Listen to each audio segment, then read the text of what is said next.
آپ حضرات سے گزارش ہے کہ ایک بار سورۃ حمد اور 3 بار سورۃ اخلاص کی تلاوت فرما کر مرحوم و مغفور چودھری علی یاور ابن چودھری محمد باقر مرحوم کے نام سے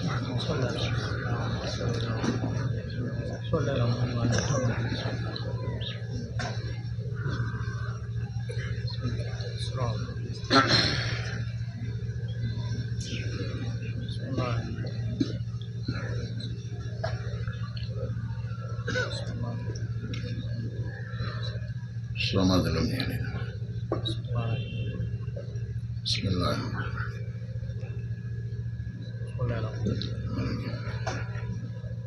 بسم اللہ الرحمن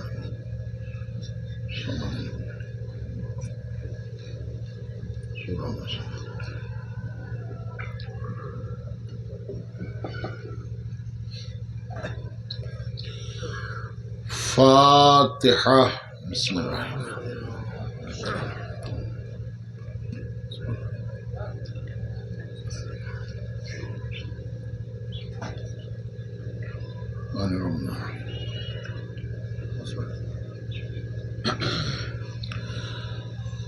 اعوذ باللہ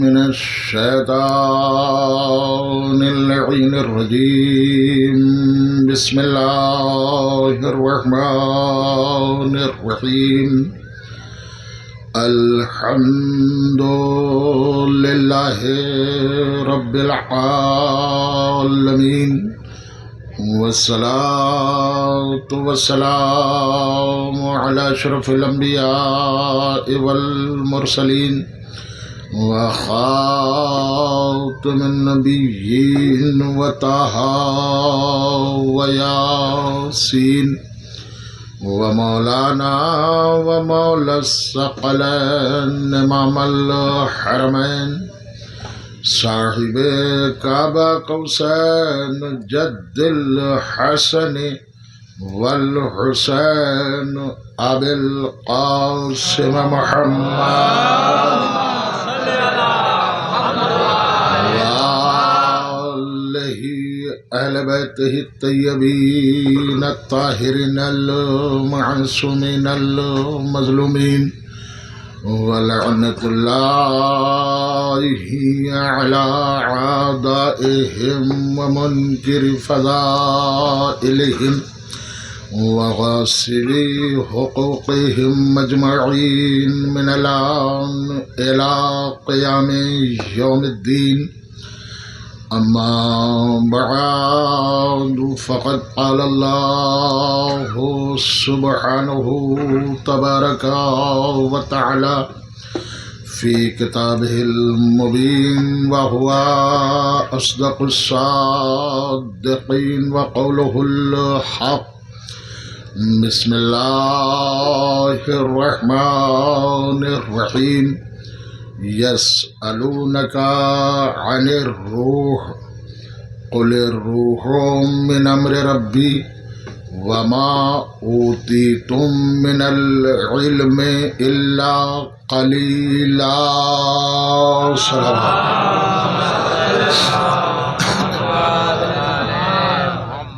محترم سامعین و برادران ایمانی، یہ ایک مرحوم کے اصالہ ثواب کی مجلس ہے، لہذا بڑی مناسبت سے قرآن مجید کے سورۃ بنی اسرائیل کی مشہور و معروف آیت کریمہ، جس میں اللہ نے روح کی ڈیفینیشن کو بیان کیا ہے، روح کی تعریف کو بیان کیا ہے۔ آپ مجھ سے بہتر جانتے ہیں، اہل علم کا مجمع ہے، ایک 5 منٹ تمہید رہے گی۔ کوئی بھی کتاب جب کسی سبجیکٹ میں لکھی جاتی ہے تو کتاب کے صفحے پیج، چاہے 200 پیج کی کتاب ہو، چاہے 500 صفحے کی کتاب ہو، لیکن جو اس کا خلاصہ ہوتا ہے، جسے پیش لفظ کہا جاتا ہے یا اپنی بات کہا جاتا ہے، وہ ایک ورق کے اندر سما دیا جاتا ہے۔ یعنی اس پوری کتاب کا خلاصہ یہی ہے۔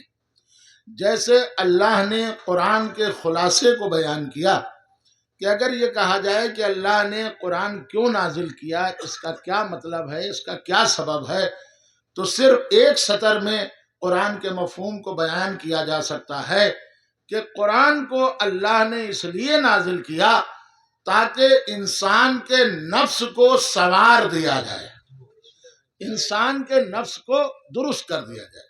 اچھا، ایک کامن لفظ ہوتا ہے، اس کو الگ الگ حصوں میں بھی بانٹا جاتا ہے۔ مثلا انسان، یہ ایک کامن لفظ ہے جسے ہم انسان کہہ رہے ہیں، قرآن میں یہ بار بار لفظ آیا ہے۔ انسان اردو لفظ نہیں ہے، انسان عربی لفظ ہے۔ قرآن میں اللہ نے ذکر کیا الرحمن علم القرآن خلق الانسان۔ رحمان کی ذات کیا ہے؟ جس نے قرآن کی تعلیم دی، پھر انسان کو خلق کیا۔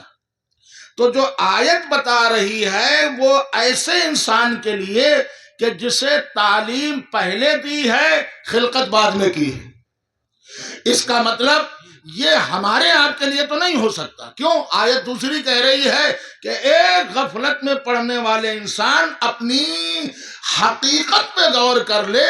جب تو ماں کے شکم سے باہر آیا تھا تو لا تعلمون شیئا، تم کچھ نہیں جانتے، لا تعلمون شیئا، تم کچھ نہیں جانتے تھے۔ تو اس کا مطلب ایک وہ انسان ہے کہ جو پیدائش کے بعد کچھ نہیں جانتے تھے، ایک وہ بھی انسان اللہ نے کہا ہے جو پیدائش سے پہلے سارا علم لے کے آتے ہیں۔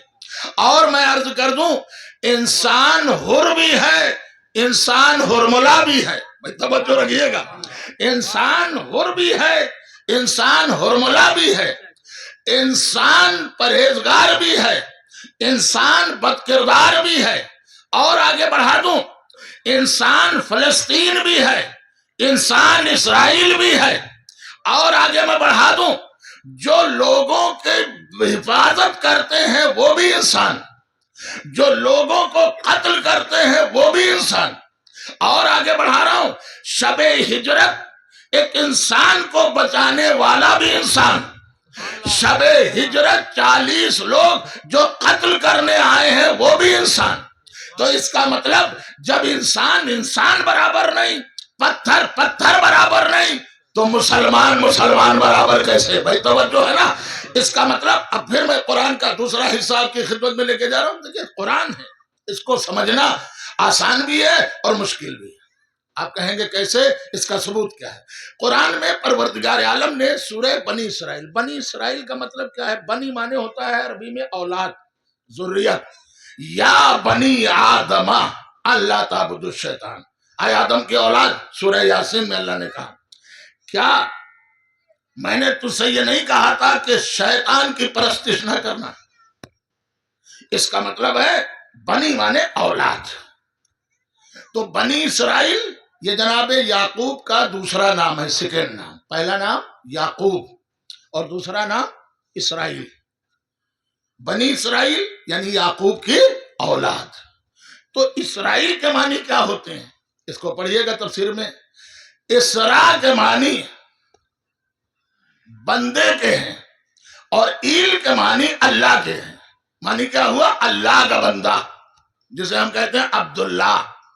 اب یہ الگ بات ہے کہ بنایا کسی کو اللہ نے، کسی کو اللہ کا بندہ، لیکن اس کے عمل اور حرکت شیطان سے مل جائے۔ توجہ ہے نا، بنایا تو اس نے اللہ ہی کے بندہ۔ جناب یعقوب پیغمبر کے نام سے یہ سورہ، اور بڑا عظیم سورہ ہے، جس میں روح کی ڈیفینیشن کو بیان کیا۔ کیا کہا؟ پیغمبر اسلام سے لوگوں نے کوشچن کیے کہ بہت سی چیزیں ہیں جو قرآن میں آیت کب نازل ہوئی؟ جب ان سے کوشچن کیا گیا۔ جیسے یسألونک عن الاہلہ، اللہ کے رسول یہ ہلال کیا ہے؟ ہلال کہتے ہیں عربی میں چاند کو۔ ایک بہت بڑے عالم دین نے اپنی کتاب میں لکھا ہے کہ یہ چاند نہیں ہے، اللہ کا چلتا پھرتا ایک کیلنڈر ہے۔ اپنی کتاب میں تفسیر میں یہ لکھا، یہ چاند نہیں ہے، اللہ کا ایک چلتا پھرتا کیلنڈر ہے۔ تو یسألونک اللہ سوال کیا، کوشچن کیا، پرشن کیا۔ کس سے سوال کیا؟ پیغمبر سے۔ جیسے میں نے چاند کے بارے میں سوال کیا، اس کے بارے میں پوچھا گیا۔ چاند کے لیے عربی میں 3 لفظ ہیں۔ قمر کیا معنی ہے؟ چاند. بدر کیا معنی ہے؟ چاند. ہلال چاند، یہی ہے نا. مگر تینوں کے معنی الگ ہیں. عربی زبان بڑی الگ ہے. عربی زبان میں ایک ایک لفظ کے 70 معنی ہوتے ہیں. اب آپ پڑھیں گے اگر کتاب، علامہ دمیری جانوروں کی کتاب انہوں نے لکھی، انہوں نے لکھا ہے کہ شیر کے 750 نام ہیں. قسمیں 4 ہی 5 ہوتی ہیں شیروں کی، لیکن شیر جیسے جیسے چلے گا، اپنے ایکشن بدلے گا، ویسے ویسے اس کے نام پڑیں گے. یعنی شیر جب چل رہا ہے، بھائی توجہ رکھیے گا، شیر جب اپنے مان میں آرام کرے تو اسے اسد کہا جاتا ہے. شیر جب دوڑنے لگے، بھائی توجہ رکھیے گا، تو اسے غضنفر کہا جاتا ہے.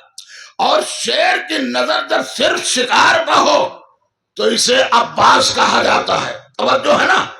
اور شیر جب کسی شکار کو 2 حصوں میں کر دے تو اسی کو حیدر کہا جاتا ہے. اسی کو حیدر کہا جاتا ہے. نام تو ایک ہی لفظ ہوا لیکن اس کے معنی بدلتے چلے گئے. اس لیے مولا علی نے خیبر میں یہ کہا تھا انا الذی سمتنی امی حیدرہ، میں وہ ہوں کہ جس کی ماں نے اس کا نام حیدر رکھا. بات پہنچ رہی؟ عربی میں ایک سادہ لفظ ہے اور چھوٹے چھوٹے لفظ ہیں، معنی کے اعتبار سے ضرورت کراؤ پہنچنا. ہلال، ہلال عربی میں اس چاند کو کہتے ہیں جو چاند نکلا ہو، چاند رات کا چاند. وظائف الابرار میں دعاؤں کی کتابوں میں دعائے قمر نہیں ملے گی، دعائے ہلال. ہلال کہتے ہیں حالے کو، نشان. ٹھیک. اب اس کو پہلی کے چاند کو کیا کہیں گے؟ قمر. اور دوسری کا چاند قمر، چوتھی کا چاند قمر، 7ویں کا چاند قمر، 13ویں کا چاند قمر، اور 14ویں کا چاند بدر. 14ویں کا چاند کو بدر کہا جائے. اب یہ جب 14 تاریخ ہو جاتی ہے تو اس کے بعد پھر چاند میں، اب آپ دیکھیں جو حضرات قریے سے تعلق رکھتے ہیں، گاؤں سے، وہ بات کو میری زیادہ سمجھیں گے بنسبت شہر والوں. پہلی سے ہلکی روشنی اور دوسری کو روشنی اور بڑھے گی، تیسری کو اور، چوتھی کو اور، 10ویں کو اور، 5ویں کو اور 14ویں کو فل روشنی، ماہ کامل.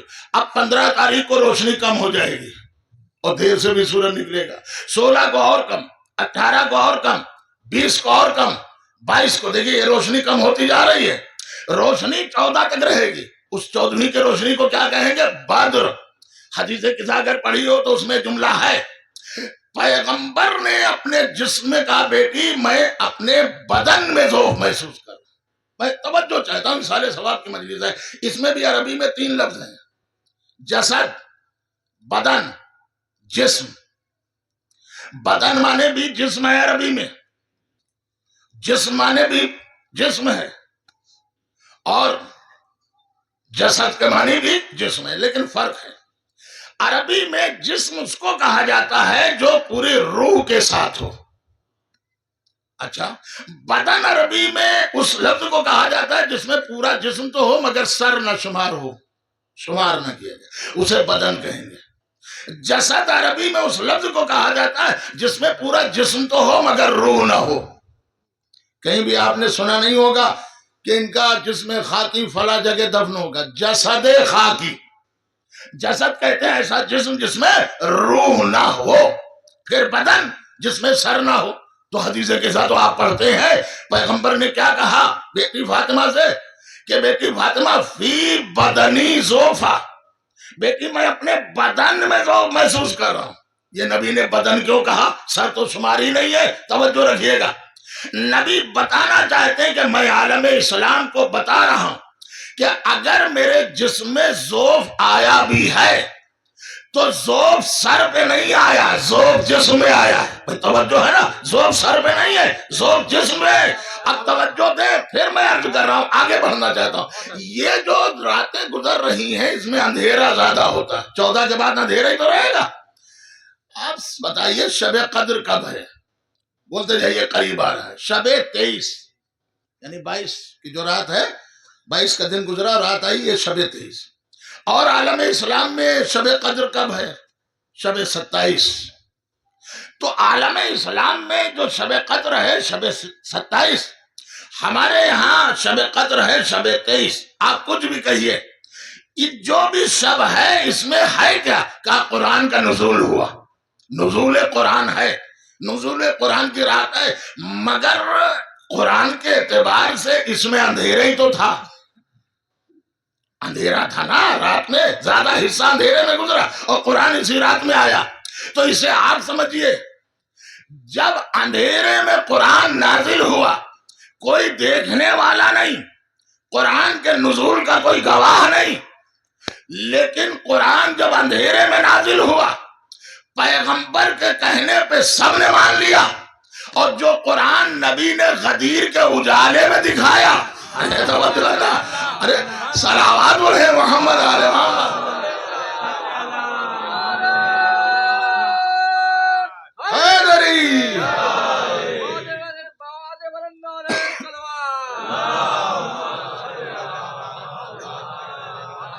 ذرا دیکھیں لفظوں پہ غور کرتے آئیے گا۔ تو اس کا مطلب ہے کہ روح کی جو ڈیفینیشن پیغمبر نے بیان کی اور اللہ نے بیان کیا، کیا یسألونک عن الروح، اللہ کے رسول یہ روح کیا ہے؟ کسی نے پوچھا معصوم سے، تو معصوم نے فرمایا دو چیزیں ہیں ہمارے اور آپ کے پاس، ایک ہے جسم، ایک ہے روح۔ اس پورے جسم کو جو شے کنٹرول کرتی ہے اس کا نام ہے روح، یعنی جسم کے بادشاہ کا نام ہے روح، جسم کے حاکم کا نام ہے روح۔ اگر روح نہیں ہے تو انسان مردہ کہلائے گا، زندہ نہیں کہلائے گا۔ اچھا یہ بھی حقیقت ہے، موت روح کو نہیں آتی، روح نکل جب جاتی ہے تب نفس انسانی مردہ ہو جاتا ہے، جب روح نکل گئی تو نفس مردہ ہو گیا۔ یہ بات تو ذہن عالیہ تک پہنچی کہ نفس مردہ ہو گیا۔ ذرا دلیلوں سے ضرور سوچئے، ہمارے یہاں اس کے لیے بہت سے اس کے نام ہیں روح کے، دیکھئے کہ سال سوار کی مجلس ہے اس لیے میں عرض کر رہا ہوں۔ مثلا کسی نے پوچھا معصوم سے کہ یہ اذان کیا ہے، تو معصوم نے فرمایا کہ اذان نماز کی روح کا نام ہے، حکم ہے، کتابیں پڑھیے، بہت سی چیزیں ہمارے ہاں ثواب۔ معصوم نے ارشاد فرمایا کہ اذان دینا اور اذان سننا حکم ہے کہ جب کوئی مؤذن اذان دے رہا ہو تو آپ سنیے تو اس کو دہرائیے، اور اذان جب ہو رہی ہو تو جہاں تک آواز پہنچ رہی، جو انسان کام کر رہا ہو وہ اتنی دیر کام چھوڑ دے اذان کے لیے۔ اب میں پھر اور جملہ عرض کر رہا ہوں، قرآن میں کم سے کم جو میں نے قرآن میں پڑھا 3 بار اذان کا میں نے لفظ پڑھا ہے، حکم آیا ہے۔ یا تو سورہ جمعہ میں اللہ نے ارشاد فرمایا یا ایھا الذین آمنوا اذا نودی للصلاۃ من یوم الجمعۃ فاسعوا الی ذکر اللہ، اے ایمان والو جب تم کو جمعے کے دن پکارا جائے، اذان دی جائے تو تم ذکر خدا کی طرف دوڑ پڑو۔ یا تو قرآن میں اللہ نے سورہ توبہ میں ارشاد فرمایا وَأَذَانٌ مِّنَ اللَّهِ وَرَسُولِهِ، مرحوم کی ایک صفت یہ بھی تھی، خالی نماز کے پابند نہیں تھے، اذان بھی وہی دیا کرتے تھے۔ یہ اذان دینا چھوٹا کام نہیں ہے، اذان دینا ایک بڑا کام ہے، ذمہ داری بھی ہے۔ اب میں پھر عرض کر رہا ہوں، حکم کیوں دیا گیا ہے کہ اذان کے الفاظ کو دہرائیے؟ وہ اس لیے ہے کہ تاکہ اگر آپ کے اذان میں کچھ کمی ہے تو صحیح ہو جائے، اور جب ایک ساتھ ایک مؤذن کی آواز پر آپ لبیک کہیں گے، اس نے اللہ اکبر کہا، تو اس کو یہ احساس ہوگا ہمارے ساتھ اتنے لوگ ہیں۔ ایک آدمی کو دروگہ آیا ادھر آئیے وہ ہڑکا دے گا، لیکن ایک آدمی کے ساتھ 500 لوگ کھڑے ہیں ہمت نہیں پڑے گی۔ تو اب آپ متوجہ ہو کر سنیں، ہمارے یہاں اسلام سسٹم کا نام، اسلام نظام کا نام ہے۔ آپ کہیں گے کیسے؟ یہ اذان کا لفظ قرآن میں بھی وَأَذَانٌ مِّنَ اللَّهِ وَرَسُولِهِ، اللہ اور اس کے رسول کی طرف سے اذان دی جا رہی ہے۔ آپ کہیں گے اس کے ثبوت کیا ہے؟ شاید آپ کے علم میں ہو، جب ایران میں شاہ رضا شاہ پہلوی کی حکومت تھی تو خمینی صاحب اپنا پیغام کیسے پہنچاتے تھے؟ وہ پیرس میں تھے، کیسے پہنچاتے؟ وہ اپنے جو بولتے تھے خطبات، اسپیچ، تو ریکارڈنگ ہوتی تھی، اور اس دور میں پھر مسجدوں میں آتی تھی، اور وہ علماء یہ کام کرتے تھے کہ نماز کے بعد 10 منٹ یہ آقا کا پیغام، ہر مسجد میں بات پہنچ جاتی تھی۔ تو بات تو جب ہی پہنچے گی جب آپ مسجد میں پہنچیں گے، توجہ ہے نا، مسجد میں پہنچیں گے۔ تو اس نے خبر دی گئی سی آئی ڈی نے، کہا نہ، ان کا پیغام روکا نہیں جا سکتا، وہ جلا وطن ہے خمینی صاحب، لیکن وہ اپنا پیغام پہنچا رہے ہیں۔ کہا کہاں؟ کہا مسجدوں میں۔ تو کہا پھر بڑی میٹنگ ہوئی اور پاس ہوئی بات کہ اذان کے ذریعے سے لوگ متوجہ ہوتے ہیں۔ تو اس نے کہا نماز سے تو روکا نہیں جا سکتا، اذان بند کر دی جائے۔ لہذا اس نے سرکاری آرڈر ایران میں ہو گیا کہ اب کوئی بھی شخص مسجدوں میں اذان نہیں کہے گا، اذان نہیں کہے گا، آپ نماز پڑھیے مگر اذان نہیں کہیں گا۔ اب یہ بادشاہ کا حکم آیا۔ جب خمینی صاحب کو یہ پتا چلا کہ شہنشاہ نے، ایک بادشاہ نے، ایک ڈکٹیٹر نے، ایک ظالم نے اذان کو روک دیا کہ اس کے ذریعے سے لوگ مسجدوں میں پہنچ جاتے، متوجہ ہوتے، تو اب خمینی صاحب کا پیغام آیا اور کہا یہ میرا فتویٰ ہے، ہر ایرانی مسلمان جو بھی میرے حکم پر عمل کرتا ہے اسے چاہیے کہ جہاں بھی ہو وہ اذان کہے۔ اب مسجد میں نہ کہے، جہاں بھی ہو وہ اذان کہے۔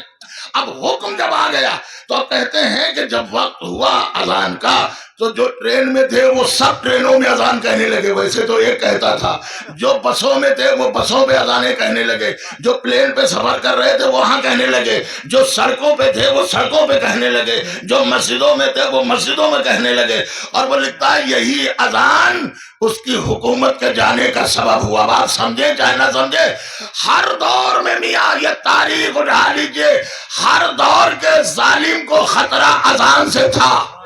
ہائے ہائے ہائے ہائے ہائے ہائے، ارے جملے پہ صلوات پڑھے محمد آل محمد، اور بآواز بلند صلوات پڑھے محمد۔ ہر دور میں ہر ظالم کو خطرہ اذانوں سے تھا۔ آواز دور نہ جائے، نکال دو۔ اس کا مطلب ہے کہ اذان میں کوئی بات تو ہے جس کی وجہ سے ظالم حکومتیں خطرہ محسوس کرتی، اور آپ نے جب یہ فرمان جاری کیا، فتویٰ دیا، تو ظاہر سی بات ہے پوری طور پہ اذانیں ہونے لگی۔ اہل سنت والجماعت، بہت بڑے عالم دین، ان کی کتاب ہے تفسیر در منصور، میری آواز ریکارڈ ہو رہی ہے، ایک لفظ غلط ہو تو آپ میرا گریبان پکڑ سکتے ہیں، عالم اہل سنت علامہ جلال الدین سیوطی، انہوں نے اپنی تفسیر اسی سورہ توبہ میں اذان کے لیے لکھا، کہا یہ لفظ اذان جو ہے، یہ جو آپ دیتے ہیں یہ تو اذان ہے، لیکن اس اذان کے لیے یہ کوئی معنی نہیں ہے۔ کہا اذان نیم ہے، اذان نام ہے۔ ان کا صاحب کس کا نام ہے؟ انہوں نے اپنی تفسیر میں لکھا یہ اذان کوئی چیز نہیں ہے، کہتے ہیں یہ اذان پوشیدہ طور پر اللہ نے علی کا نام اذان رکھا ہے۔ میں پوری ذمہ داری سے میں نے عرض کیا، پوشیدہ طور پر علی کا نام اذان رکھا ہے۔ اس لیے اب آپ متوجہ ہیں کہ نہیں ہے مجھے نہیں معلوم۔ اب اذانیں جہاں ہوتی ہیں، اذانوں سے پہلے لوگ کہتے ہیں بھائی اذان دیجئے، علی کا نام وہ ہے نہیں جو لیا نہ جائے۔ ابھی توجہ رکھیے گا، اکثر لوگ کہتے ہیں کہ نماز میں علی کا نام نہیں، اما وہ نماز ہی نہیں ہے جس میں علی نہ ہو۔ آئے آئے توجہ رکھیے گا، وہ نماز ہی نہیں ہے جس میں علی نہ ہو۔ اسی لیے چھٹے امام جعفر صادق علیہ السلام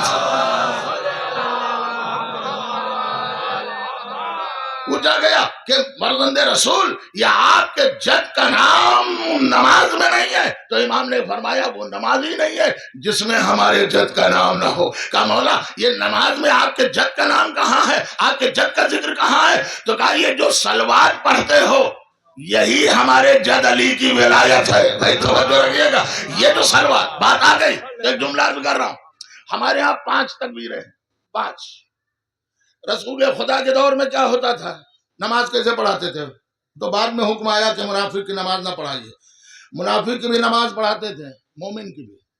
تو فائنل لوگ اس طرح کرتے تھے، جب رسول اللہ مومن کی نماز پڑھاتے تھے تو 5 تکبیر، اور جب منافق کی نماز پڑھاتے تھے تو 4 تکبیر. مومن کی 5 تکبیر، منافق کی 4 تکبیر. لوگ اندازہ لگا لیتے تھے کہ یہ مومن ہے، یہ منافق. اب توجہ رکھیے گا، ہمارے یہاں 5ویں تکبیر کیا ہے؟ آپ نماز میت میں پڑھتے ہیں. اچھا یہ بھی آپ دیکھیے، آپ نے دنیا میں جتنی نمازیں بھی اسلامی دیکھی ہوں گی، کوئی نماز ایسی بتا دیجئے جس میں رکوع نہ ہو، سجدہ نہ ہو، بتا دیجئے. سوائے نماز میت کے، نہ اس میں رکوع ہے نہ سجدہ. میں نے کہا یا اللہ، یہ نماز کہہ رہا ہے نماز میت ہے، مگر نہ رکوع ہے نہ سجدہ. کہا نادان، اگر میں اس نماز میں بھی رکوع و سجدے کا حکم کر دیتا تو تم میرا سجدہ کرتے، مسلمان میرا سجدہ کرتے، اور دنیا یہ کہتی کہ یہ میت کو سجدہ کر رہے ہیں. پھر توجہ رکھیے گا، وحدت وحدت وحدت مشکوک ہو جاتی. یہ ہمارے یہاں بہت سی چیزیں ہیں جہاں اللہ نے مشکوک ہونے سے بچایا. کہیں گے کیسے؟ ایک زیارت جامع کبیرہ، اس کے لیے کئی آیت اللہ سے حضرت حجت امام زمانہ علیہ السلام سے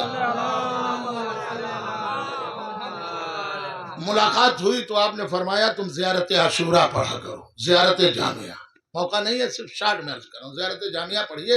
اس میں جو الفاظ ہیں، یہ زیارت جامعہ ہمارے اور آپ کے 10ویں امام حضرت امام علی نقی علیہ السلام یہ زیارت ہے. اس زیارت کے لیے کیا حکم ہے؟ ہر معصوم کے قبر کے پاس زیارت پڑھی جا سکتی. زیارت کے معنی کیا ہے؟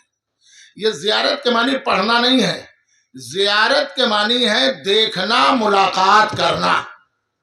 اس کا مطلب ہے جن کے پاس ہم جاتے ہیں وہ مردہ نہیں، زندہ. کیونکہ ملاقات زندہ سے ہوتی ہے، مردہ سے نہیں. میں دیکھیں کہاں سے کہاں تک لا رہا ہوں. آخری تکبیر میں آپ کیا پڑھتے ہیں؟ اللہم انا لا نعلم منہ الا خیرا وانت عالم بہ منا. یہ آخری تکبیر کے جملے جو میں نے ادا کیے اب باقی آگے. کیا مطلب؟ گواہی آپ پڑھتے ہیں اللہم انا لا نعلم منہ الا خیرا وانت عالم بہ منا. پروردگار، ہم اس مرنے والے کے بارے میں کچھ نہیں جانتے سوائے خیر کے، اور تو بہترین جاننے والا ہے. تو خیر کون جانے گا بھائی؟ جو اس کے گاؤں میں رہتا ہو، جو اس کے شہر میں رہتا ہو، جو اس کے بارے میں واقف ہو، وہی تو جانے گا. میرا اتفاق ہوا، ہم بامبے میں قبرستان میں ایک مجلس پڑھنا تھی. اب یہ ایسے قبرستان نہیں ہوتے، وہاں باقاعدہ جگہیں بنی ہوتی ہیں مسجد نماز پڑھنے کے لیے اور امام باڑے وغیرہ. تو کہا ایک مجلس یہاں پڑھنا ہے. ابھی سوچ شروع بھی نہیں ہوا تھا کہ ایک میت آ گئی. تو انہیں مولانا نے کہا مولانا بس 5 منٹ رک جائیے، میں نماز پڑھا دوں، اس کے بعد شروع کریے. اب وہ جو نماز پڑھنے لگے، مجھے بھی نماز پڑھنا ہے، تو انہوں نے بھی پڑھا، میں نے بھی پڑھا. اللہم انا لا نعلم منہ الا خیرا وانت عالم بہ منا. پروردگار، ہم مرنے والے کا خیر جانتے ہیں اور خیر کے علاوہ کچھ نہیں جانتے، اور تو بہترین جاننے والوں میں سے. ہم بتائیے یہ غلط کہہ رہے ہیں کہ نہیں؟ ہم تو کچھ بھی نہیں جانتے، ہمیں معلوم ہی نہیں ہے کون صاحب، نہ ان کا نام، نہ پتہ، نہ جگہ، نہ ان کے بارے میں. تو ہم کیا جانتے ہیں؟ اور کہے ہم بھی رہے. یا جو ایسا شخص آ گیا قبرستان، اس نے بھی نماز پڑھی، وہ بھی کہہ رہا ہے. تو نہ آپ جانتے ہیں جس کے بارے میں، نہ ہم جانتے ہیں، اس کے لیے بھی کہنا پڑتا ہے اللہم انا لا نعلم منہ الا خیرا. پروردگار، ہم مرنے والے کے بارے میں کچھ نہیں جانتے، صرف خیر جانتے ہیں، اور خیر کے علاوہ کچھ نہیں جانتے. تو اب کسی نے سوال کیا ہمارے اور آپ کے چھٹے امام، امام جعفر صادق علیہ السلام سے کہ فرزند رسول یہ خیر کیا ہے نماز میت میں؟ تو امام نے فرمایا یہ خیر کچھ نہیں ہے، یہ ہمارے جد علی کی ولایت کا ایک نام ہے. بھائی توجہ رکھیے گا، ہمارے جد علی کی ولایت کا نام ہے. اور نہ سمجھو تو اب میں سمجھا دوں. جب مؤذن نے کہہ دیا حی علی الصلاۃ، نماز کی طرف آؤ، ہو گئی بات نا. حی علی الفلاح، کامیابی کی طرف آؤ، تو نماز کی بات تو ہو گئی، کامیابی کی بات ہو گئی. حی علی خیر العمل، عمل خیر کی طرف آؤ، تو جو نماز تھا اس کا تو نام پہلے ہی لے لیا گیا. اگر نماز کا نام نہیں لیا گیا ہوتا تو آپ کہتے کہ نہیں نماز کے لیے تو امام نے فرمایا حی علی الصلاۃ، نماز کی طرف آؤ، حی علی الفلاح، کامیابی کی طرف آؤ، حی علی خیر العمل، عمل خیر کی طرف آؤ۔ کہا فرزند رسول میں سمجھا نہیں یہ عمل خیر کیا ہے، مجھے بتا بھی دیجئے اور اشارے سے سمجھا بھی دیجئے۔ اب میں آپ کو سمجھاتا ہوں جو امام نے کہا دیکھ ایک بڑا سا صحرا ہے، بھائی توجہ رکھیے گا، ایک بڑا سا صحرا ہے، صحرا میں ممبر ہے، ممبر پر پیمبر ہے، پیمبر کے ہاتھوں پر حیدر ہے، حیدر کے ہاتھوں پہ کائنات کا مقدر ہے۔ ایک صلوات پڑھے محمد آل محمد۔ تو خیر بہت سی چیزیں، کوئی مر جاتا ہے ایصال ثواب کی مجلس وہیں تک لے جانا تھا، کہ صاحب انتقال ہو گیا، عقیق اس کے حلق میں رکھا گیا، مستحبات میں سے عقیق رکھنا، کیوں؟ اس کی کوئی وجہ ہے؟ علامہ مجلسی نے اپنی کتاب میں دیکھا کہ پیغمبر سے پوچھا گیا کہ یا رسول اللہ یہ نماز کے جو آپ نے سسٹم بنایا ہے، نماز اگر جماعت سے ہو رہی 10 آدمی ہیں 10، تو ہر عالم نے لکھا اور حدیث پیغمبر بھی ہے اس نماز کے ثواب کی کوئی لمٹ نہیں ہے، ثواب لمٹ نہیں۔ نماز جماعت کا ایک فائدہ یہ بھی ہے کہ اگر نماز میں 50 آدمی ہیں، 49 آدمیوں کو اللہ پسند نہیں کر رہا ہے، ان کی نماز کو ریجیکٹ کر رہا ہے، 49 آدمی 49، ایک آدمی کی اللہ نے قبول کر لی، اس کی مرضی ہے۔ تو معصوم نے فرمایا یہ جماعت کا سسٹم ہے، نظام ہے، قاعدہ ہے کہ اگر ایک کی نماز قبول ہوگی تو سارے لوگوں کی نماز قبول ہو جائے۔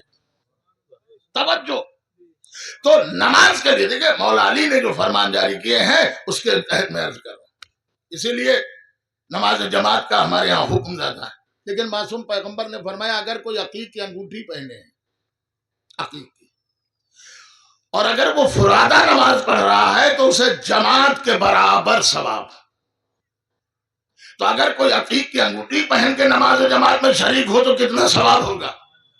اس نے کہا یا رسول اللہ یہ عقیق میں کیا فضیلت ہے؟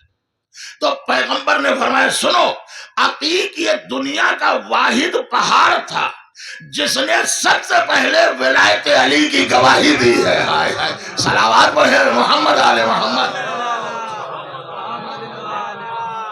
ارے اب آپ اسی سے سمجھ جائے جو علی کی ولایت کی گواہی دے وہ پتھر سب سے افضل، تو جو محمد کے رسالت کا گواہ بن جائے، آپ دیکھیں جو محمد کے صلوات اور پڑھے محمد آل محمد۔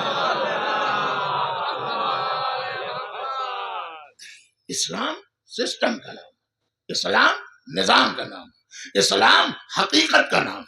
دنیا جب جب آگے بڑھ رہی ہے اہل بیت ہماری سمجھ میں، لوگوں کی سمجھ میں بھی آتے جا رہے ہیں۔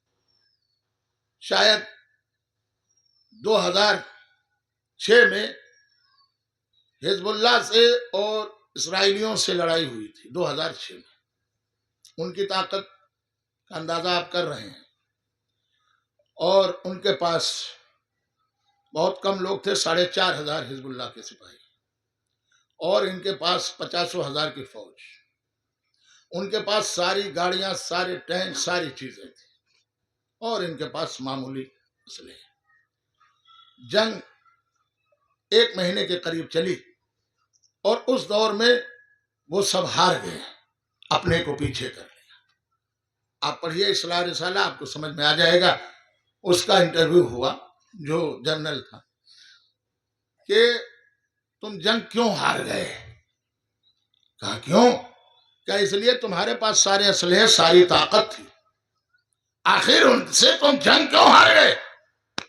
کہا ہمارے پاس جسموں کی طاقت تھی، ان کے پاس روحانی طاقت تھی۔ توجہ رکھیے گا، ہمارے پاس جسمانی طاقت تھی، ان کے پاس روحانی طاقت تھی۔ دلیل سنیے گا، کہا ہوا کیا؟ کہا ہوا کچھ نہیں، ہم سب ڈر گئے اور ڈر جاتے تھے۔ کہا کیا ہوتا تھا؟ کہا وہ سامنے آمنے بالکل میدانی لڑائی تھی، اوپر کی کوئی ہوائی وغیرہ نہیں، سب میدانی تھے، لیکن وہ ہمارے بہت سے مار دیتے تھے میدان میں، اور ہم ان کے نہیں مار پاتے تھے۔ کہا وجہ کیا؟ کہا وہ جب 4,500 حزب اللہ کے لوگ میدان جنگ میں آتے تھے تو اس نے کہا وہ میں نے ریکارڈ کیا، اس نے کہا میں نے ریکارڈ کیا، یہ سب بلند آواز سے کہتے تھے نعرہ حیدری یا علی، تو ایسا لگتا تھا جیسے میدان فوجیوں سے بھر جاتا ہے۔ ارے صلوات تو پڑھیں محمد علیہ۔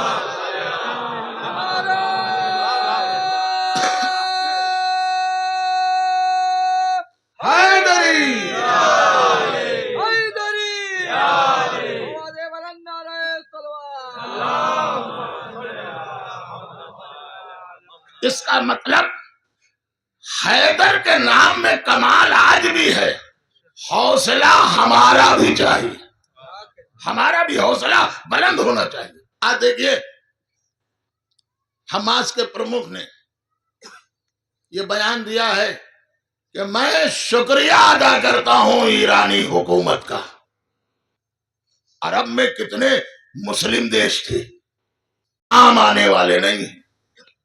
اس کا مطلب ہے کہ چہرہ اور ہوتا ہے، اصلیت اور ہوتی ہے۔ میں ایرانی حکومت کا شکریہ ادا کرتا ہوں جنہوں نے ہمیں مصیبت کے وقت میں مدد پہنچائی۔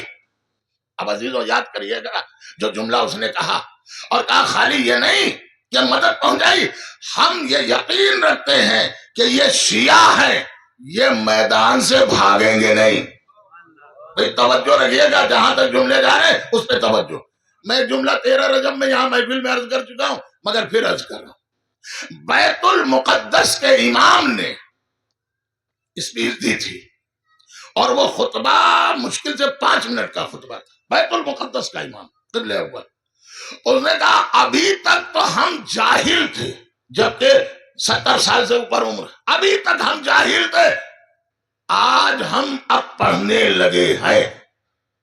تو لوگوں نے، اس نے خود کہا آپ سوال کریں گے کہ آپ اتنے بڑے عالم جاہل کیوں ہیں؟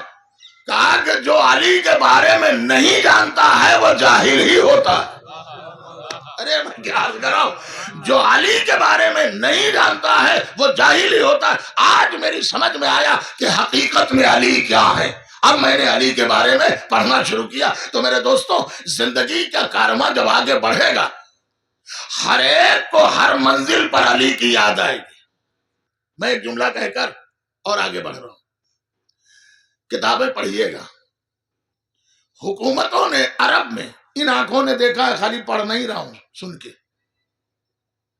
جتنی مولا علی کی یادگاریں تھی سب مٹا دی یا اس کو ختم کر دی۔ آپ کہیں گے کیسے؟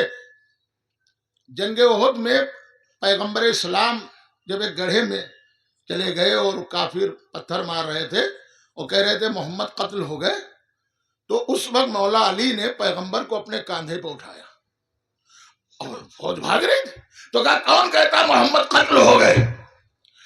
یہ دیکھو محمد اللہ کا رسول ہمارے کاندھے پہ ہے۔ سب نے دیکھا۔ بھائی توجہ، اس جگہ پر نبی نے ایک مسجد تعمیر کرائی تھی، اس کا نام رکھا تھا مسجد علی۔ اس مسجد کو زمین بوس کر دیا گیا۔ مجھے اور کچھ نہیں کرنا ہے، آگے بڑھنا ہے۔ تو محمد کو کاندھے پر اٹھایا اور کہا یہ دیکھو اللہ کا رسول ہے۔ قدرت کی آواز آئی، میرے نبی حل جزاء الاحسان الا الاحسان، احسان کا بدلہ کچھ نہیں ہے سوائے احسان کے۔ آج اگر علی نے یہاں چند لوگوں کے مجمع میں تمہیں اٹھایا ہے تو کل جب غدیر میں لاکھوں کا مجمع ہو تو تم بھی ہاتھوں پر اٹھا کے کہنا من کنت مولا ہو فہذا علی مولا۔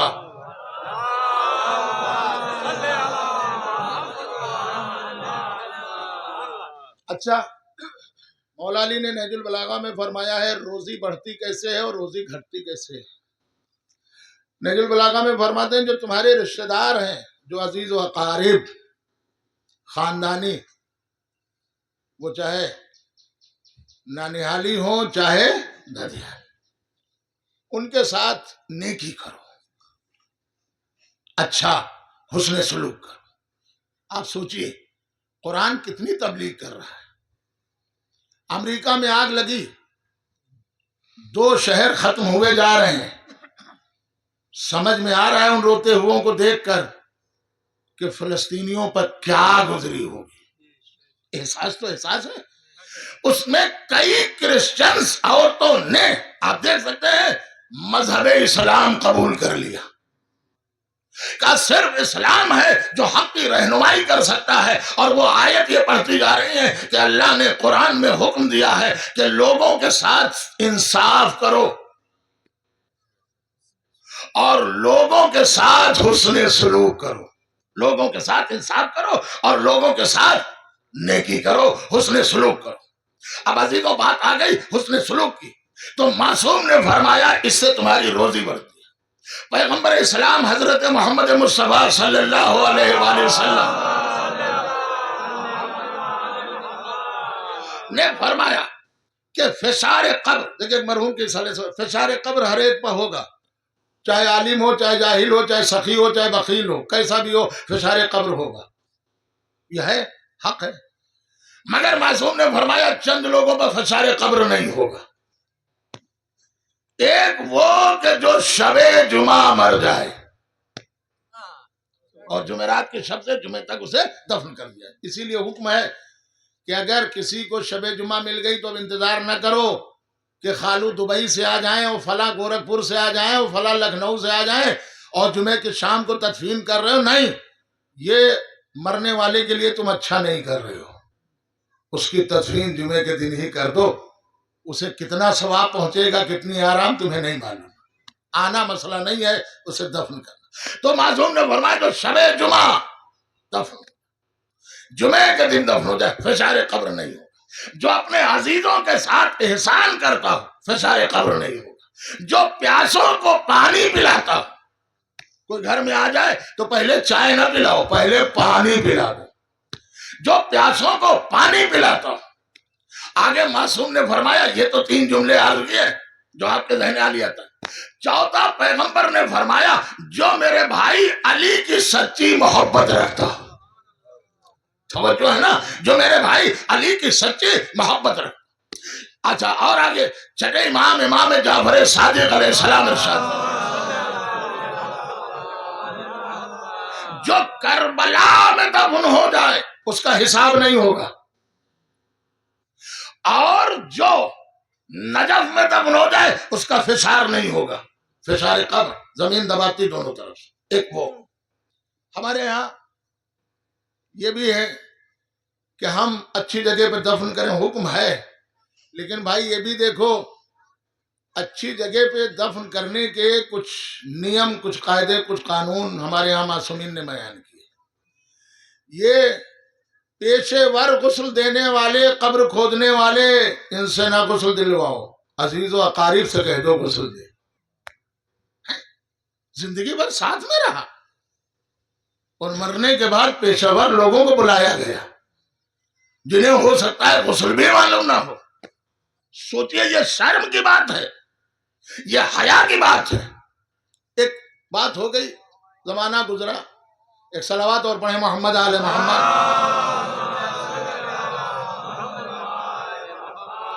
دیکھیے ہمارے اعتبار سے یہاں نماز اذان کا وقت 12:20 پہ تھا، وہ وقت ختم ہو گیا۔ اول وقت کی بات جو میں نے عرض کی تھی وہی حدیثوں میں ایک صلوات اور پڑھیں محمد آل محمد۔ پیشہ ور ان کے بارے میں کبھی آپ نہ کریں، ایک صلوات اور پڑھیں محمد آل محمد۔ سوچئے ہم جس کے ساتھ رہے وہ ہمارے ساتھ رہا، مر گیا تو ہم دور بھاگ گئے۔ یہ کون سا اسلام ہے؟ یہ کون سا دین ہے؟ یہ کہاں کا مذہب ہے؟ ہمارے رشتہ دار معصوم نے فرمایا اگر کوئی کسی کو غسل دیتا ہے تو اللہ اس کے گناہوں کو معاف کر دیتا ہے۔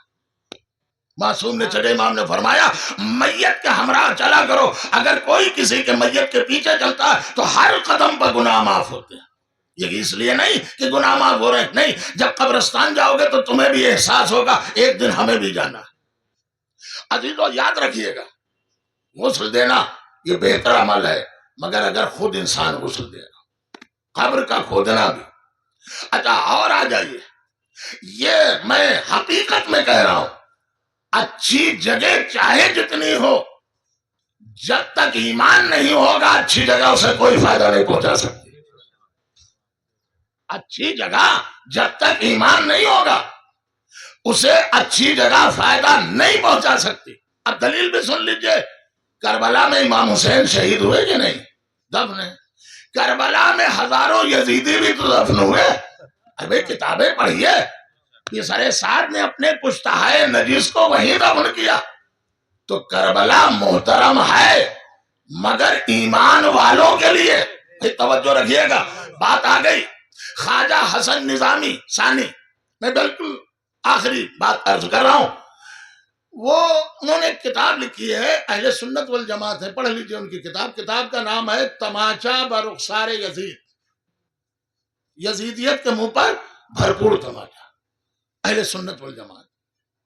ان کے پاس خطوط ہے. انہوں نے اپنی کتاب میں لکھا کہ میرے پاس لوگوں نے کہا حضور آپ مسلمان ہو کر ایسی کتاب یزید کے بارے میں لکھ رہے ہیں. ارے یزید کے بارے میں نہیں لکھنا چاہیے تھا ورنہ بات بہت دور تک جائے گی. آپ کو امام حسین کی فضیلت میں کتاب لکھنا چاہیے تھا کہ امام حسین رسول اللہ کے نواسے تھے، امام حسین علی کے بیٹے تھے، امام حسین فاطمہ کے لخت جگر تھے، امام حسین سردار جنت تھے، امام حسین کے لیے جنت سے لباس آیا، امام حسین کو نبی نے کاندھے پر بٹھایا. آپ امام حسین کی فضیلت لکھتے.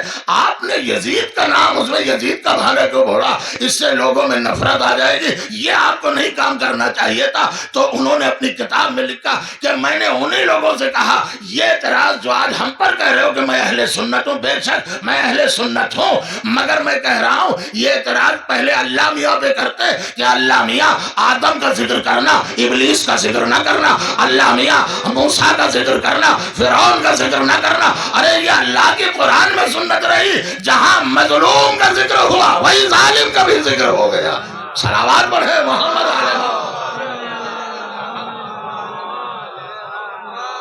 ایک باواز بلند صلوات پڑھے محمد علیہ.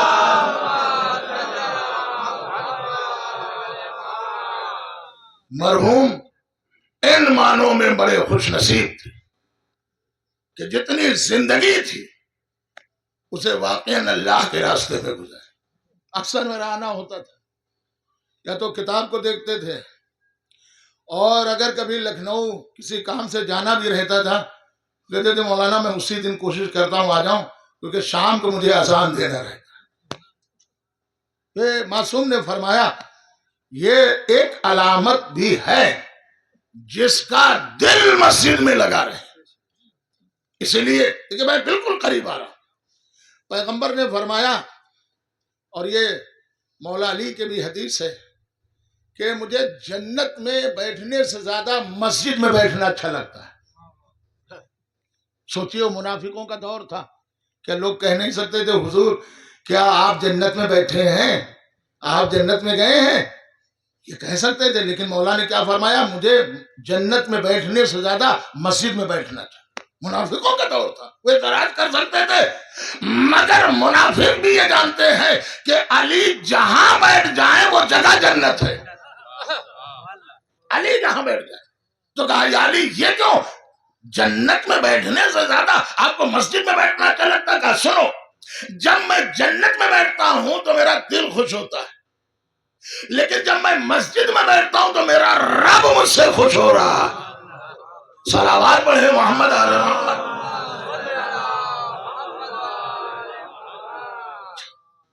میں نے عرض کیا یہاں تک کہ قرآن نے جو روح کی ڈیفینیشن بیان کی، روح ایک الگ چیز ہے. معصوم نے فرمایا روح وہاں کی چیز اور جسم یہاں کی چیز، دونوں کو اللہ نے ملا دیا ایک انسانی جسم چلتا پھرتا.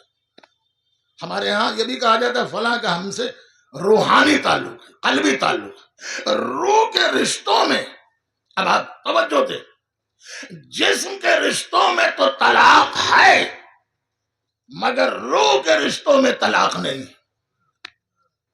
چاہے جیسے سنیے، یہ آپ کی مرضی. توجہ، زندگی اللہ نے آپ کو دی ہے. مولا علی نے فرمایا دیکھو اپنی زندگی کو سب سے زیادہ حساب ہوگا جو تم زندگی گزارے ہو، تم نے کیا کیا. نہج البلاغہ میں فرماتے ہیں زندگی 3 دنوں کا نام ہے. ایک دن جو تمہارا گزر گیا وہ تم لاکھ دولت خرچ کر دو وہ دن واپس نہیں لا سکتے.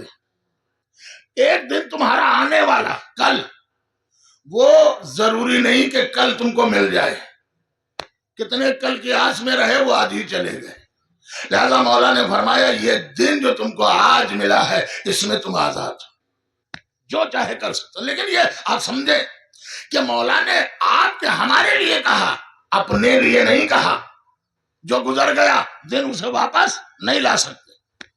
یہ وہ کہہ رہا ہے کہ اگر کل گزر جائے تو انگلی کے اشارے سے سورج کو پلٹا سکتے. لیکن توجہ ہے نا، اگر کل گزر جائے. اور یہ جو آنے والا ہے یہ اپنی خبر دیتے ہیں. کیسے؟ کہ مجھے اتنے دن زندہ رہنا. تو جو گزرے ہوئے دن ہیں ان پر ہمارا کچھ نہیں. لہذا آج جو تمہیں مہلت ملی ہے اس میں کر، بس ختم کیا.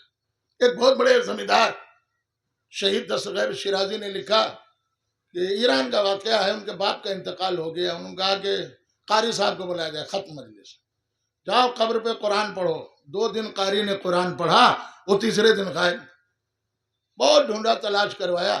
زمیندار نے بڑی مشکل سے تو ملے. وہ کہا صاحب میرے ابا کی قبر پہ نماز قرآن کا نہیں پڑھا. کہا حضور آپ چاہے مجھے قتل کر دیجئے اور چاہے جتنی دولت دیجئے، ہم قرآن نہیں پڑھیں گے. کہا کیوں؟ کہا میرے ان کانوں نے سنا جب میں قرآن پڑھ رہا تھا تو اس پہ اندر سے عذاب اور ہو رہا تھا، اور میں نے وہ آوازیں سنی. قبر پہ ہاتھ رکھا تو قبر آگ کی طرح گرم تھی جب جب قرآن پڑھا. کہا یہ کیوں؟ کہا فرشتے جو آواز دے رہے تھے وہ میں سن رہا تھا کہ ملائکہ کہہ رہے ہیں آج تیری قبر پہ قرآن پڑھا جا رہا ہے. تو قرآن پڑھا ہوا تھا، زندگی میں تو کبھی قرآن اٹھا کے نہیں دیکھا. توجہ رکھیے گا. اس کا مطلب ہی یہ ہے. ڈاکٹر شنکر دیال شرما ہندوستان کے پریزیڈنٹ، انہوں نے ایک نظم کہی ہے، اس کو میں دہرا رہا ہوں ایک ہی شعر. وہ کہتے ہیں ڈاکٹر شنکر دیال شرما، کیا عجیب بات ہے، اللہ نے قرآن کو اس لیے نازل کیا تھا تاکہ مردہ قوموں کو زندگی عطا کر دیا جائے. اللہ نے قرآن کو اس لیے نازل کیا تھا تاکہ مردہ قوموں میں زندگی عطا کر. مگر مسلمانوں نے اسے صرف ایصال ثواب میں کر دیا. جانتے ہیں یہ قرآن چھوٹا موٹا نہیں ہے، مردہ قوموں میں زندگی. بس عزیزوں ایک بات کہنے کا دل چاہتا ہے، اور یہی مسائل کی بات. دنیا میں آپ نے دیکھا ہوگا جو نیا دولت مند ہوتا ہے وہ دکھاوا بہت کرتا ہے. 40,000 کا جوتا لائے ہیں، اتنے ہزار کے کپڑے لائے ہیں، یہ دیکھیے وہ دیکھیے. تو ایک نئے دولت مند میں دکھاوا بہت. میں کچھ اور لا. تاریخ عرب میں یہ جملہ لکھا کہ علی سے زیادہ عرب میں کوئی مالدار تھا ہی نہیں. اس کی دلیل سنیے. کہ دلیل یہ ہے، نہج البلاغہ میں جو مولا علی نے فرمایا ایک شہر پورا آباد کیا تھا جس کا نام تھا یمبو. پہلی دنیا کی سڑک مولا علی نے اپنے ہاتھوں سے بنائی. اب عزیزو اور آگے سننا چاہتے ہیں تو سنیے. ان سے بڑا کوئی زمیندار نہیں تھا، اس کا ثبوت ہے. کوئی تاریخ دکھا دیجیے، میں ذاکری چھوڑ دوں گا. 28 رجب سے امام حسین چلے، یہی رجب ہے، اور 2 محرم کو کربلا پہنچے. کوئی کتاب دکھا دیجئے کہ امام حسین نے فرمایا ہو کہ جو ختم ہو گئے، گندم ختم ہو گیا، رسد ختم ہو گئی. یہ اپنے گھر سے لے کے چلے تھے، اور 6 مہینے کی مدت، اور چھوٹے کم لوگ نہیں تھے، اچھے خاصے لوگ تھے. پھر میں جملہ اور آگے عرض کر رہا ہوں. امام حسین علیہ السلام کا وہ خطبہ جب مدینے سے چلے تھے، فرمایا اللہم انی اشرم ولا بدرم ولا مفسدم ولا ظالمہ. میں دنیا میں جو نکل رہا ہوں وہ عشیر بننے کے لیے نہیں، گھمنڈ کے لیے نہیں، فساد کے لیے نہیں، ظلم کرنے کے لیے نہیں. عشیر قرآن میں لفظ آیا ہے. بس میں نے کہا قرآن میں کیا ہے.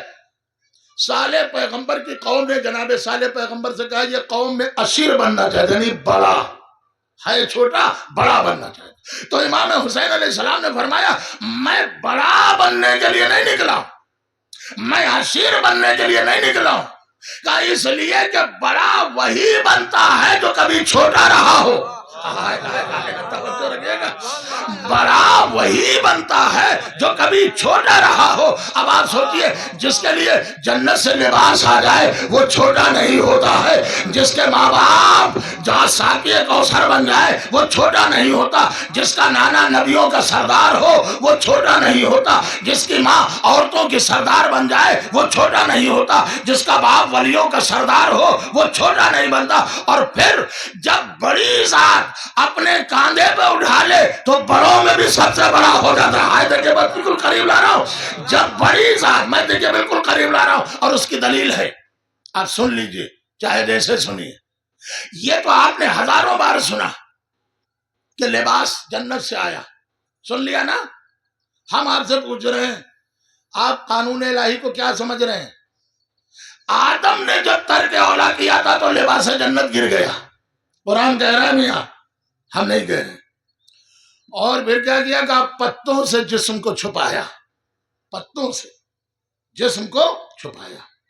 اور جب جسم کو چھپایا تو کہا کہ پروردگار مجھے لباس دے دے، زمین پر بھیج رہا ہے. کہنا قانون ہے، قرآن میں آیت ہے لن تجد لسنت اللہ تبدیلا، اللہ کے قانون میں تبدیلی نہیں، لباس نہیں ملے گا.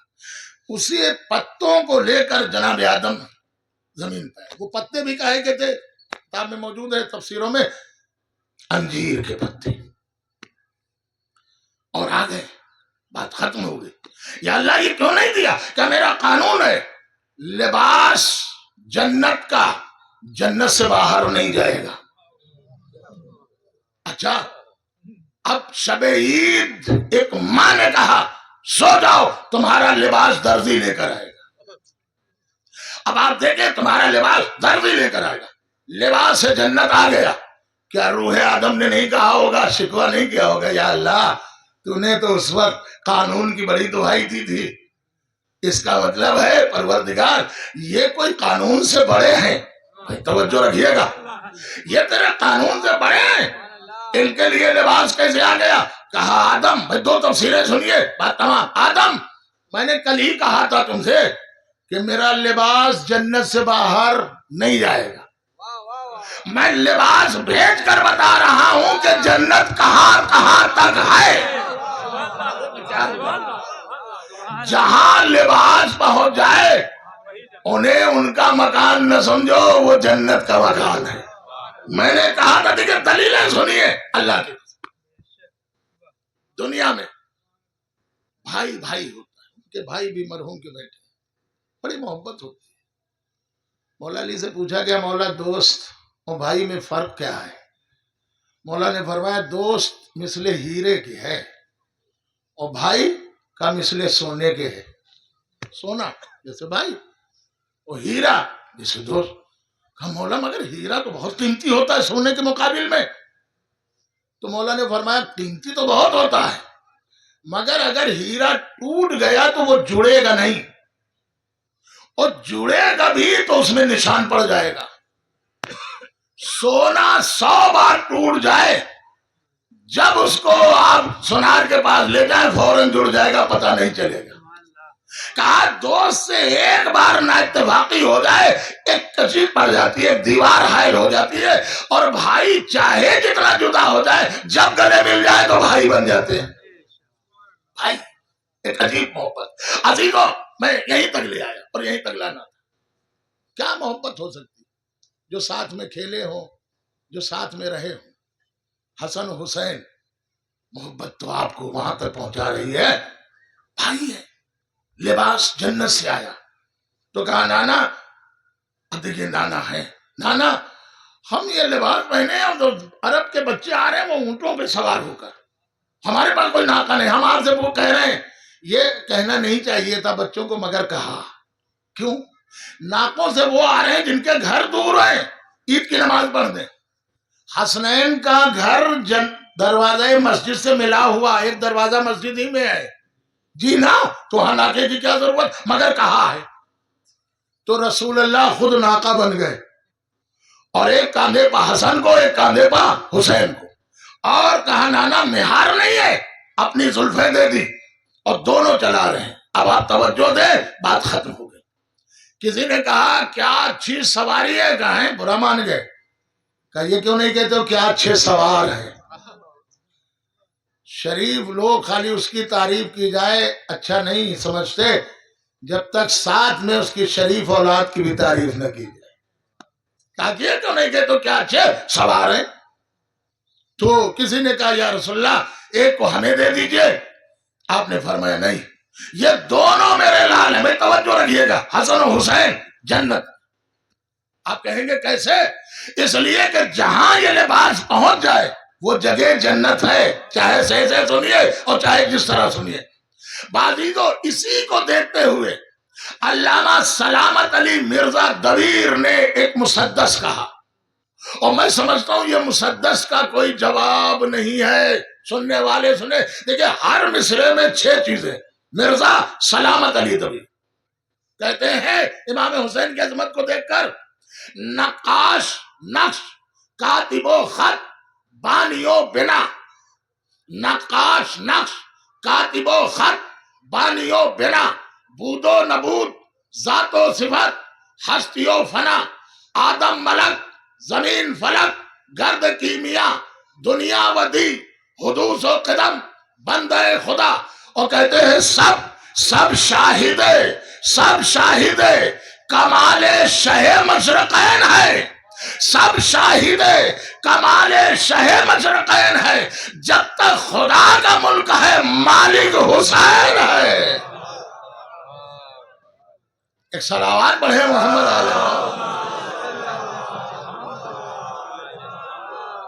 اپنی زندگی میں مرحوم نے مسجد کے لیے، امام باڑے کے لیے بڑی خدمات انجام دی. اللہ انہیں اجر عطا کرے. مجھے خبر ملی، بڑی وابستگی تھی. وہ اکثر کہتے تھے مولانا 13 رجب کی یہ محفلیں جو ہوتی ہیں، اس کے بعد 15 شعبان یہ محفلیں جب تک آپ ہیں آپ پڑھیے گا. جب آپ نہیں کہیں باہر چلے جائیں تو کوئی بات نہیں، لیکن جب تک ہیں تو آپ ہمارے ہاں ان محفلوں میں ضرور شرکت. ٹھیک ہے. اس کے علاوہ محرم میں بھی کوئی ذاکر ہوتا تھا، کہتے مجھے ذاکر تھی. بڑی وابستگی تھی، اکثر فون پہ بات ہوا. لیکن عزیزوں انتقال ہوا، میں نہیں پہنچ پایا. میں 2 باتیں پیش کرتا ہوں، آپ بتائیے گا صحیح بات کیا ہوئی ہوگی. ایک بات تو یہ کہ مرحوم کا انتقال ہوا اور لاش رکھی رہی اور کوئی دفن کرنے والا ہی نہیں تھا. کیا ایسا ہوا؟ کذاب ایسا نہیں ہوا. پھر کیا ہوا کہ مرحوم کا انتقال ہوا، ان کے بھائی، ان کے بھتیجے، ان کے عزیز، ان کے رشتہ دار، ان کے وطن والے، ان کے گاؤں والے، بغیر کسی مسلک کے سب لوگ آ گئے اور مرحوم کو غسل دیا گیا. اچھا، کفن بھی ملا اور سپرد خاک بھی ہو گئے. یہی ہوتا ہے نا، دنیا میں کوئی بھی مر جاتا ہے تو اسے کفن ضرور ملتا ہے. یہ آپ بات یاد رکھیں. ان کے تو وارث ہیں، لا وارثوں کو بھی کفن ملتا ہے. اور ہم نے کتاب میں پڑھا ہے کہ اپنے وارثوں کو چاہیے کہ اگر کوئی مر جائے تو ان کو اچھا کفن دیں. یہ شریعت میں لفظ اچھا ایک بار آیا ہے، کفن اچھا دیا جائے. آپ کہیں گے کیسے؟ یہ ہر امام نے بھی کہا ہے، رسول اللہ سے لے کر ہمارے اماموں تک. مولا علی نے کہا حسن و حسین مجھے اچھا کفن دینا. محمد باقر نے کہا مجھے اچھا کفن دینا. جعفر صادق نے کہا میرے لال مجھے اچھا کفن دینا. محشر میں فخر کریں گے لوگ اچھے کفن پہ کہ میرے وارثوں نے مجھے اچھا کفن دیا. کفن کہیں آپ روایت میں دکھا دیجئے کہ امام حسین نے کہا وہ سجاد مجھے اچھا کفن دینا. جزاکم ربکم. آپ کو کہیں ملے گا نہیں کہ امام سجاد سے وصیت کی ہو کہ میرے لال سجاد مجھے اچھا کفن دینا. جانتے ہیں کفن تو بہت دور ہے، ظالم جسم کا لباس، پرانا لباس بھی اتار لے. آپ سوچئے لوگ آئے ہیں، دور دور سے آئے ہیں، صرف اس لیے کہ مرحوم کے بھائیوں کو، بھتیجوں کو، ان کے وارثوں کو تسلی ہو جائے کہ ہاں اتنے لوگ چاہنے والے ہیں، وارثوں کو سب تسلی دیتے ہیں۔ ذرا سوچو کربلا میں کون تھا تسلی دینے والا؟ تسلی کیسے دی گئی؟ خیموں میں آگ لگا دی گئی، بیویوں کی چادریں چھینی گئی، سجاد کے ہاتھوں میں ہتھکڑیاں، پیروں میں بیڑیاں، گلے میں توقے خاردار پہنایا گیا۔ اللہ اللہ، ایسی تسلی ہم نے نہیں دیکھی۔ عزیزوں، ہم نے زندگی میں دو جنازوں کو بہت دیکھا ہے تاریخ میں۔ ایک جنازہ سنیں گے، صحابی رسول جناب ابوذر غفاری، جناب ابوذر پیغمبر اسلام کے سچے صحابیوں میں تھے۔ ربضہ میں انہیں موت آئی۔ ربضہ ایک صحرا کا نام ہے۔ جناب ابوذر کی زوجہ تھی، بیٹا اور بیٹی۔ تاریخ کہتی ہے زوجہ نے بھوک اور پیاس سے دم توڑ دیا، بیٹے نے بھوک سے دم توڑ دیا۔ ربضہ انہیں بھیجا گیا تھا، اور آخر میں ابوذر کا آخر وقت آ جاتا ہے، صرف ایک بیٹی بچتی ہے۔ ریت کا تکیہ بنایا، ابوذر لیٹ گئے اور کہا بیٹی میرا آخر وقت آ گیا ہے۔ کہا بابا یہ کیا کہہ رہے؟ کہا بابا یہ صحرا ہے، دور دور تک آبادی نہیں ہے، بابا میں کیسے آپ کو غسل دوں گی؟ بابا میں کیسے کفن پہناؤں گی؟ کیسے دفن کروں گی؟ دیکھیے میں نے جو جملہ کہا اسے آپ یاد رکھیں، کوئی بھی لاوارث سے لاوارث ہو اسے کفن تو مل ہی جاتا ہے، اسے دفن تو کر ہی دیا جاتا ہے۔ تو کہا بیٹی گھبرانا نہیں، مجھ سے میرے نبی نے فرمایا تھا ابوذر تم عالم غربت میں صحرا میں دنیا سے جاؤ گے، مگر ایک صحرا میں قافلہ گزرے گا جو تمہیں غسل و کفن دے گا۔ کہا بیٹی یہ جو راستہ گزرا ہے صحرا سے، یہاں پہ آ کے کھڑی ہو جانا اور ان سے کہنا وہ غسل و کفن دے دیں گے۔ میرے نبی نے فرمایا ہے، میرا نبی سچا نبی ہے۔ اللہ اللہ، ابوذر کی روح گلشن جنت کو پرواز کر گئی۔ بیٹی اب آپ سوچیے ایک بڑا سا صحرا ہے، بیٹی رو رہی ہے، باپ کی وصیت یاد آئی، سرے راہ کھڑی ہو گئی۔ کتاب کے جملے ہیں کہ جو قافلہ تھا وہ 6 لوگ تھے اور تیز گھوڑے دوڑا رہے تھے، بچی کا سن کم تھا، آواز نہ پہنچ پاتی، تو اپنے دونوں ہاتھ اوپر کیے اور کہا مات الغریب الصلاۃ، ارے مات الغریب الصلاۃ، ایک پردیسی کا انتقال ہو گیا ہے۔ ارے نماز جنازہ تو پڑھتے جاؤ۔ قافلے والے رک گئے، کون غریب ہے، کون پردیسی؟ کہا صحابی رسول ابوذر غفاری کا انتقال ہو گیا ہے۔ قافلہ رک گیا۔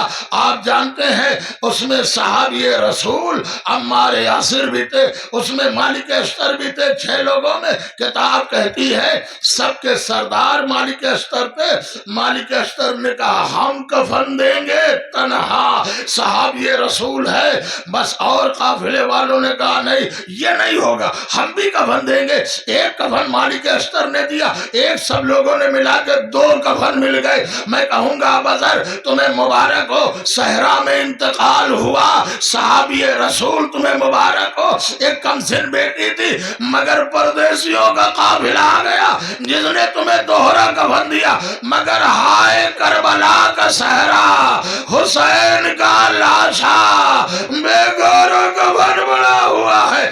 ایک چاہنے والی بہن فریاد کر رہی ہے اے میرے بھیا حسین، اگر میرے سر پہ ردا ہوتی تو میں تیرے جنازے پر ڈال دیتی، مگر اے میرے ماں جائے میرے بھی سر پہ ردا نہیں ہے۔ اللہ اللہ، اور جملہ آپ سنیں گے، کتابیں کہتی ہے ابوذر کو غسل دیا، صحرا میں کفن پہنایا، نماز جنازہ پڑھی اور سپرد خاک کر دیا۔ بس سنیں گے، مجلس ختم ہو رہی ہے، آپ کو یاد آ جائے آئے تو مصائب حسین پر رو لینا۔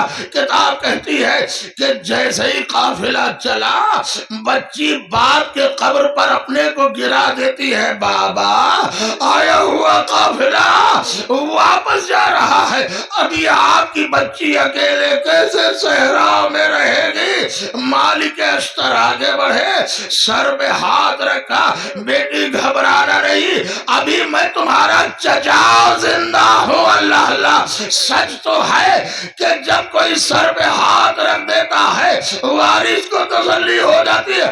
ہائے سکینہ، اور اپنے بابا کے لاجے سے لپٹی ہوئی رو رہی تھی، شمر کا تازیانہ، سکینہ کی فریاد، ارے میرے بابا جزاکم ربکم۔ بس عزیزو، آخری جملہ و مجلس تمام کر اللہ مرحوم کے گناہوں کو معاف فرمائے، انہیں غریق رحمت کرے۔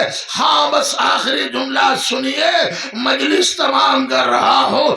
میں نے کتاب میں یہ پڑھا ہے کہ امام حسین پر خنجر کی 12 ضربیں چلی۔ بس سن لیجئے، زحمت تمام ہے عزیزو، ضرب بھی عربی لفظ ہے، ضرب کہتے ہیں مارنا۔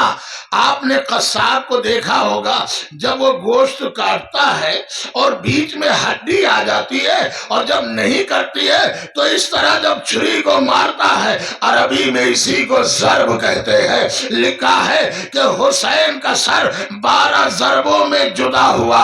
کیسے؟ ایک تو خند خنجر تھا، دوسرے خشک گلا تھا، رگیں سوکھی ہوئی تھی، ہڈیاں بھی سوکھ چکی تھی، 3 دن کے بھوکے پیاسے تھے۔ جب خنجر نہیں چلتا تھا تو شمر اس طرح ضرب خنجر کی لگاتا تھا، حسین تڑپ جاتے تھے، اور جب تڑپ جاتے تھے تو کسی نہ کسی کو پکارتے تھے۔ جب پہلی ضرب شمر نے ماری، حسین نے آواز دی، ارے میرے بھیا حسن۔ جب دوسری ضرب لگائی، آواز دی، اماں۔ ارے تیسری ضرب لگائی، آواز دی، بابا۔ چوتھی ضرب لگائی، آواز دی، نانا۔ کیا آپ بچانے نہ آئیں گے؟ جب بھی کسی کا نام لیتے تھے وہ آ جاتا تھا، حسن آ گئے، ماں آ گئی، نانا آ گئے، بابا آ گئے۔ اب حسین کس کو پکارے؟ مگر خنجر میں تو 12 ضربوں میں سر جدا ہوا۔ اب 4 بار تو پکار لیا، لیکن 8 بار کتابوں میں لکھا ہے اب حسین کس کو پکارتے؟ مقتل کی یہ روایت ہے، اب جب بھی ضرب شمر لگاتا تھا حسین کی پتلیاں فرات کی طرف تھی، آواز دے رہے تھے، عباس، ارے میرے بھائی عباس، اے عباس، اپنے بھائی کو بچا لو۔ عباس کا لاشا تڑپنے لگا، اے آقا، ارے موت نے مجبور کر دیا، زینب کی صدا، اے نانا، ہم کربلا میں لٹ گئے، عباس کا لاشا، بھیا، اے میرے بھیا، اے میرے بھیا حسین بھی آوا۔ اللہ لعنت اللہ قوم الظالمین، وسيعلم الذين ظلموا أيّ منقلب ينقلبون۔ بہرحال تجھے واسطہ محمد آل محمد کا، ہمارے اس مختصر سے عبادت کو قبول فرما، جو بیمار ہیں انہیں شفاء کاملہ عطا فرما۔ یا اللہ جو مومنین پریشان حال ہیں ان سب کی پریشانی کو دور فرما۔ یا اللہ جن مرحوم کے اصالِ ثواب کی مجلس ان کے تمام گناہوں کو معاف فرما اور انہیں جوار معصومین میں جگہ عنایت فرما۔ یا اللہ حاضرین میں جو مومنین دعا کے لیے ہاتھ اٹھائے ہوئے ان سب کی دعاؤں کو قبول فرما۔ پوری دنیا میں جہاں جہاں مومن مومنات موجود ہیں جان مال عزت ناموس کی حفاظت فرما۔ عزائے حسین کو فروغ عطا فرما، دشمنان عزا کو نیست و نابود فرما۔ یا اللہ ہم سب لوگوں کو آل محمد کے راستے پر چلنے کے توفیق عطا فرما۔ یا اللہ دنیا میں جتنی بھی ظالم حکومتیں ان حکومتوں کو نیست و نابود فرما۔ یا اللہ مظلوموں کی مدد فرما، تمام مومنین اور خصوصاً حاضرین کو حج و زیارت سے مشرف فرما۔ امام زمانہ کے ظہور میں تعجیل فرما۔ 1 بار سورہ الحمد اور 3 بار سورۃ اخلاص کی تلاوت فرما کر مرحوم چودھری علی یاور ابن مرحوم چودھری محمد باقر کے نام سے اللہ